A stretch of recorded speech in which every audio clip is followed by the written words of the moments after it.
అధ్యక్షులు మాట్లాడుతూ ఉన్నా.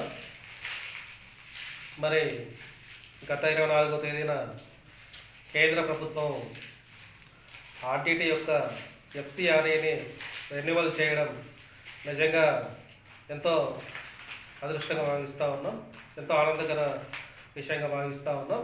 ఎందుకంటే అనంతపురం జిల్లాలో ఆర్టీటీ సంస్థ లేదే దాదాపుగా అనంతపురం జిల్లాలో రిమోట్ ఏరియాస్లో ఏవైతే గ్రామాలు ఉన్నాయో, గ్రామ ప్రజలు ఉన్నారో వారందరికీ కూడా అమృత వర్షినిగా భావిస్తున్నటువంటి ఆర్టీటీ సంస్థ నిజంగా కల్ప తల్లిగా ఉన్నటువంటి ఈ యొక్క సంస్థ యొక్క ఎఫ్సిఆర్ఐని పునరుద్ధరించడం నిజంగా మన అదృష్టంగా భావిస్తూ ఉన్నాం.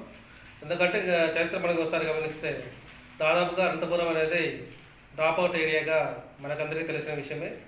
కరువు ప్రాంతం ఎక్కడైనా ఉంది అంటే అది ఖచ్చితంగా అనంతపురం ప్రాంతమే.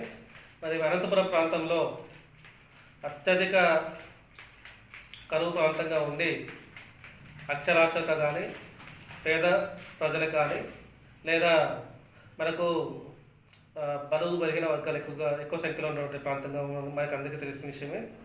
మరి ఇటువంటి ప్రాంతాన్ని ఎటువంటి రాజకీయ దురుద్దేశం లేకుండా మరి 1969లో స్పెయిన్ వాస్తవరైన శ్రీ విన్సెంట్ ఫెరారి గారు ఎంతో సహృదయంతో మరి ఆర్టీటీ యొక్క స్వచ్ఛత సంస్థను ప్రారంభించడం, ఆ యొక్క సంస్థ ద్వారా మరి పేద ప్రజలకు, ముఖ్యంగా మహిళలు, అదేవిధంగా మరి ఎవరైతే ఈ నిరుద్యోగులు ఉంటారో మరి వారితో పాటు మన వికలాంగులు ఉంటారో ఆ యొక్క సాధికారత కోసం ఈ యొక్క ఆర్టీటీ సంస్థ అనేది ఎంతో ఉపయోగపడింది.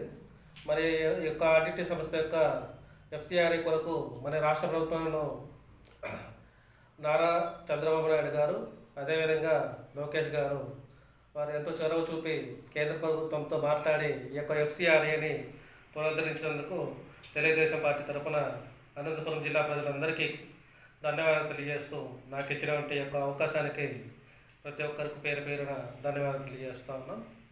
జై టీడీపీ, జై చంద్రబాబు నాయుడు, జై లోకేష్ అన్న. ధన్యవాదాలు.